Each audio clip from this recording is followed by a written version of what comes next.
just launched a brand new Etsy store less than 2 months ago, and it just hit 100 sales, and I never ran any ads. And I'm gonna share today in this video exactly what I did to make this happen. And I think you're gonna be surprised by a lot of the things in here because there was actually a lot that surprised me when launching this store too, because I actually tried to break a lot of the common rules and common misconceptions that I see sellers talk about a lot in my videos. I priced high. I priced so much higher than all the competition. I sold a cheaper shirt. I did not sell the comfort colors. I actually sold the Gildan 64,000, which is one of the cheapest shirts on there. But personally, weirdly, one of my favorites that I actually like more than comfort colors. I charged for shipping. I didn't list a bunch of products all in one Etsy listing, trying to make my listing look cheaper than it actually was. And hi guys, if you have not met me, my name is Christina. I have been selling print on demand on Etsy since 2021 and have now been a multiple $1,000,000 seller across both Etsy and Shopify, selling graphic design t-shirts and sweatshirts. So here's a quick glimpse at my shop to show you exactly what's going on. You can see here that this store, which launched a month on Etsy, it's been live for a month on Etsy. It's actually because we're just short of hitting 2 months. So in a few days, this should say 2 months on Etsy. But in that time, I've hit 103 sales with 14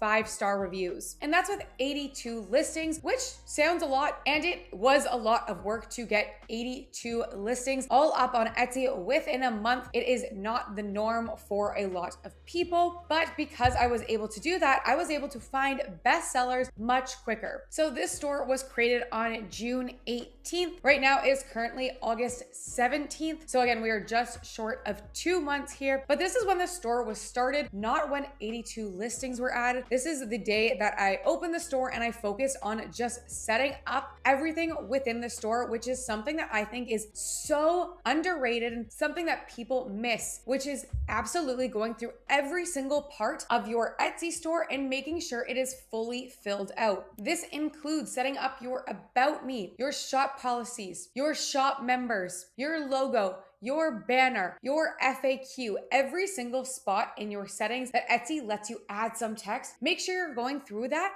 and fully filling it out to the best of your ability. If you don't fill out your storefront, Etsy's going to not see you as a completed store and they're not going to focus on ranking you either. So if there's one thing to take away from this, because I see so many sellers missing this and they've been selling for 6 months and not realizing that their store wasn't fully set up. They didn't set up their shop members, their About Me, and they are losing sales because of it. I also tried on the store signing up for Etsy Plus so I could get a few free listings, and so my storefront looked a little cooler. It's actually something I've never done on Etsy. My existing Etsy store, which the one I've been running since 2021, is not on Etsy Plus and not something I think is absolutely necessary, but something you could test and see if your sales are affected by it. 96 orders. Orders is different from sales on Etsy, so you will always see a discrepancy between your stats page and then your actual shop front page. That's been about $2,800 in revenue. And if I scroll down as well, you can see that I have brought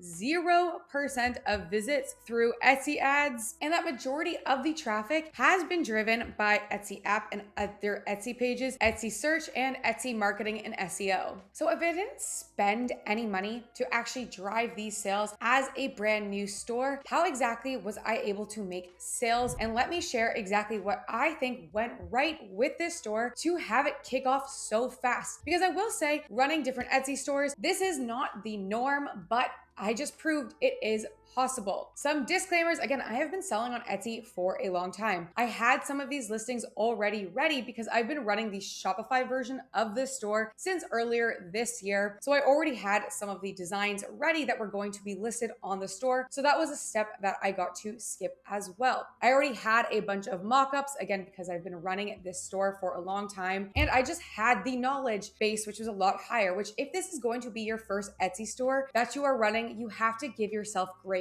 There is going to be a learning curve, a testing curve, and you might not make 100 sales in the first month, but they will come as long as you focus on growing, testing new things, getting new things live in the store. Because with this store, if you actually go through these sales that I've made, only about 5 of those 80 listings have actually sold, and only 2 of them make up about 90 of those sales. So if you wanted to get started, this is where I would start first. The first thing is I would pick some niches that you actually resonate with. This store specifically has 2 different niches in it. One that is really kicked off within that Etsy, but both were researched before I started doing actual listings for these. And what I would do is I would go to Etsy.com and I would use an extension like Everbee to research whatever niche you have in mind. So say for example, I'm really into golf and maybe I'm considering selling golfing shirts. The first thing that I would do is I would actually go into Etsy, look up golfing shirts, and then the first thing that makes me happy to see is that there's a lot of listings that have the best seller tag. But what I'm also going to look at using Everbee is going to product analytics. I'm going to sort by number of sales. And then the next thing I'm going to do as well is start looking through the listing ages. And I want to make sure that a lot of different people are making sales within this niche and that some of them were listed in the last few months. On Everbee here, I just switched over to the Everbee database. So I'm searching all of the listings using the keyword golfing shirt. And again, doing the same thing. So we have quite a few listings here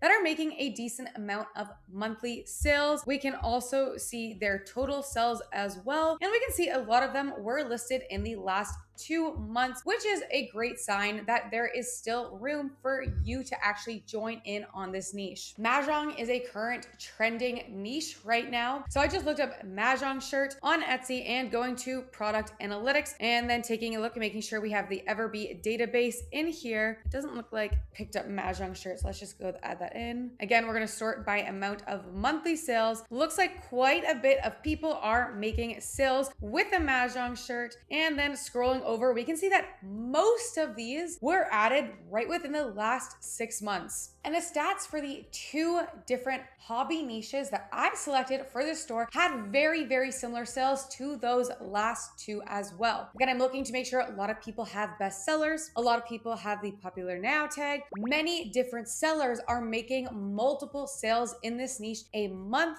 and that some people who even just listed these in the last few months are also becoming best sellers. And because, like I mentioned, both of these niches were hobbies, that would make them evergreen, meaning they can sell all year round. They are not tied to a holiday. But one of these niches actually would be more popular in the summer because it's more of a summer hobby, though it can still be done in the winter. And then the second niche that I have in there is one that is probably going to be more of a fall and winter niche. It can still sell because the hobby still exists in the summer, but when people are doing it is going to be typically in the colder months. So that one is going to spike, and that one is the one I have noticed is spiking more because right now in August, people are prepping for fall. And then to create designs for these niches, I used Kittle and I used emotional text, emotionally funny connecting text, which is going to sound a little bit like mumbo jumbo, but I actually did a full YouTube tutorial last week on this. I will link that video as the next video for you guys to watch up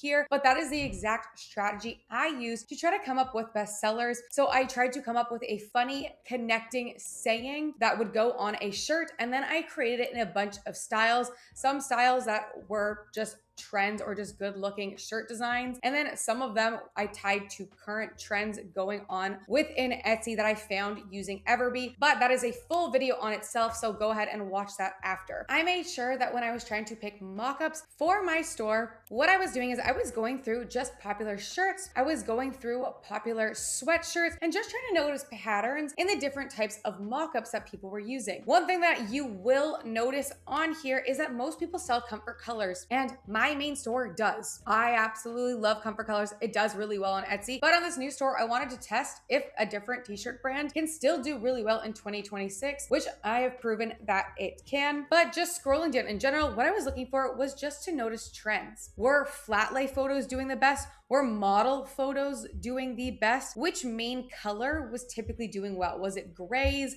Was it yellows? And one thing that I noticed quite a bit on Etsy, especially in 2026, is that people are loving flat lay photos. Sometimes model photos do really well. So what I would do is if I have a listing and I have a model photo and a flat lay photo, is I would list everything on a flat lay photo. But if I wanted to test a model, I would duplicate the listing and also list it with one version having the main photo as a model photo like this one. Another thing I did for this store, which I don't typically heavily rely on for my other store, but something I wanted to test, and some people are gonna love this and some people are gonna hate this, but I let AI completely write my Etsy SEO listing. I did not focus on just using tools to find high search, low competition keywords, because in 2026, Etsy actually changed their algorithm so that they are focused on relevance in your keywords more so than, again, finding this high search, low competition. And they're no longer focusing on just the stats either, which is another reason I actually think that this store has done better versus other new stores that I started in previous years, because the Etsy algorithm changed in 2026, where relevancy is the number one driver for if your listing is going to show up. And then after that, the stats like your conversion rate, your number of sales, your number of reviews does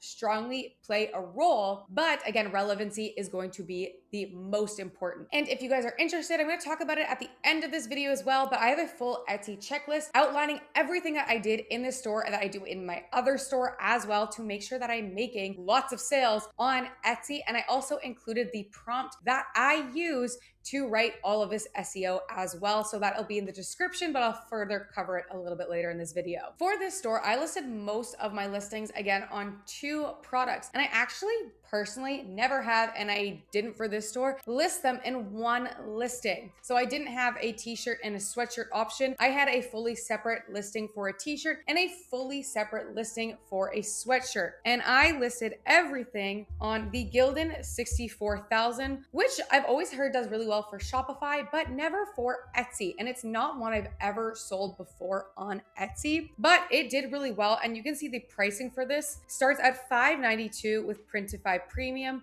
versus the Comfort Colors 1717, which is the primary shirt that you're going to find on Etsy. It kills it on Etsy. Again, my main store sells exclusively the 1717, but it is much more expensive, almost double, starting at $10.72 for Printify Premium. I really considered just selling everything on the Comfort Colors 1717 for this store. But again, I was trying to prove to myself, I didn't even know if I was going to make this video. I thought if I did, it was going to be in 3 months or 6 months. I didn't expect it to actually kick off as fast as it did, but I wanted to see if a different brand can still do really well in 2026, which I don't think is a common recommendation this year. But seeing this now, I am very happy because my profits are much better on this store than they were in my other store. But one thing that is consistent for me, and this has actually been my best seller since 2021, it is my favorite product ever. It is something I have tons of them here at home,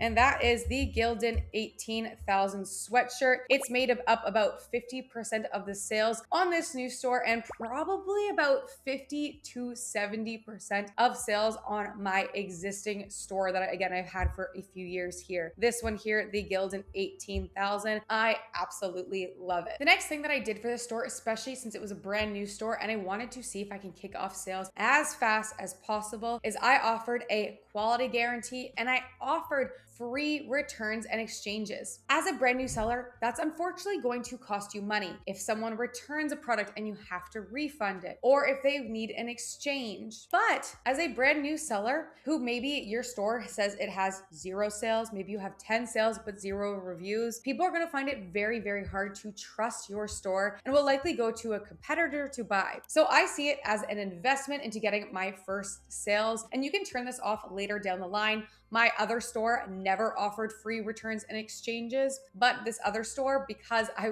wanted to kick off the sales as fast as possible, I just accepted if people need to return and exchange. That is a cost to the business that I am willing to eat in exchange to get higher sales and better reviews for this store. So in the long run, it has a better start. For my photos, I don't use all 20 photos. I use about 5 to 7. What I have always done in my stores is, again, for every single listing, it's either a t-shirt or sweatshirt, not both. So if it is a t-shirt listing, I only offer max 5 colors. I've only ever offered max 5 colors in this store. I don't give them 50 shades of whatever color they want. That's going to cause a lot of decision fatigue. I offer 4 best-selling colors, and then I have a picture for every single one of those colors. So that's only 4 colors. Then I have my size chart, which also has a fit guide. So it has a picture of a girl wearing the small, medium, large, and extra large. You can buy these on Etsy. You can make them yourself. This one, I branded it to match my whole branding for the store. And then in a big photo, I highlighted my quality and money back guarantee. And I think this is a massive reason to why this store did good. This listing is very straightforward. It's not going to cause any confusion. It's not going to cause any decision fatigue. And by the way, none of these listings offer customization either, because I was trying to keep this simple. And again, we're trying to prove on Etsy here that you can still have a successful store without having to do all the extras, trinkets, and bells with it. And then I tried to address any possible hesitancy someone might have to buying. Again, as a brand new store, that might be, oh, these guys have no reviews. I don't know if I can trust them. Well, then you can see I offer the money back guarantee, which is going to tear down that wall, because no matter what reason, if they are unhappy, I've said I will return it for them. And I truly believe that is the reason that this store got sales organically before I ever had or needed to have friends or family purchase from this store, which I've done for past stores in the past to get those first reviews and first sales. They have to be legit, from friends, from family. You can't be placing those orders yourself and leaving fake reviews, but you can ask your network to help out. But for this store, I didn't have to do that. And then when I did make sales and that order was delivered, I immediately reached out to the customer personally and asked them if they could drop a review, because I am a brand new store and that would majorly help me out. And I currently don't have as many reviews as I would like. I, on my other store, have about a 30% review rate, but a lot of those orders right now, because they were placed in the last week or two, are still in transit. So I think that'll go up very soon. But I place a very high priority on trying to get 5-star reviews as fast as possible. The next thing I did, which you could kind of already see, is I focused on trying to get as many new listings up in a day as possible. I made this easier by using AI to write all the SEO, and I used the same mockups and the same guarantee photo and the same photos every single time for every single listing. Sometime I would make a model mockup to test, but I typically use these same flat lays, the same colors to make listing as quickly as possible. And I do not compete with people on price at all. I actually think it's a hindrance to try to compete on price. For my sweatshirts, I charge 45 USD plus $5 shipping. For my t-shirts, I charge 30 USD plus $5 shipping. Sometimes I will run a 20% off sale for a few days. And then on that last day of a sale, I'll usually get more sales that day, but they're at a lower profit margin. But I still maintain some sales on the days that I'm not running any sales. It's a lot of using the word sales, but on those days anyways, the profit margin is a lot more, which is great for me. And so over the last 60 days, that is about 1,200 USD in profit, just slightly short of that, which I'm very happy with. It is more than I expected, more than my first store ever made in the first 6 months, probably. Now that this is August and we are really going into the heavy sales months, especially for one of my niches in here as well. But overall, just because it's Q4, which is when Etsy can see some insane sales compared to the rest of the year, I am very, very optimistic for this store moving forward. And if you guys wanted to get started, obviously there's gonna be a lot more than I just talked about in this video. I have tons of other videos covering how I do my listings, how I optimize for conversion, but where I highly recommend you start is my new updated, the Ultimate Etsy checklist. In here, there are tons of checklists for getting started on Printify, for setting up your storefront, again, to make sure you hit every single part that you can actually fill out on your Etsy store. I include my photo strategy, my pricing strategy, my star seller tips, my sales and reviews. And in here as well, you are going to find some bonuses like the prompts that I use right here for ChatGPT to write my listings. And again, these results actually shocked me as well. I'm so pleased with how the store went. I didn't expect this store to kick off for a few months, but I am happy to prove in 2026 that brand new sellers can still make sales on Etsy. Again, I had a step up. I had some of these listings, or not the listings, but I had the designs, some of them ready. I've already been selling on Etsy for a long time, so I didn't have to go through the learning curve of getting set up. So don't be discouraged if these aren't your results, but they are possible, and it might take you a little bit longer to hit that, but it is so worth it, guys. And if you learned anything in this video at all, or if it inspired you to get started, if you could drop a like and subscribe, that would help my channel so much. And if you have any other questions, I will try to answer all of them in the comments below, or I'll shoot you over to the video that is going to help you with that specific question. I've tried to cover as much as what I've learned on Etsy on my YouTube channel, so go check those out. Thank you guys so much for watching.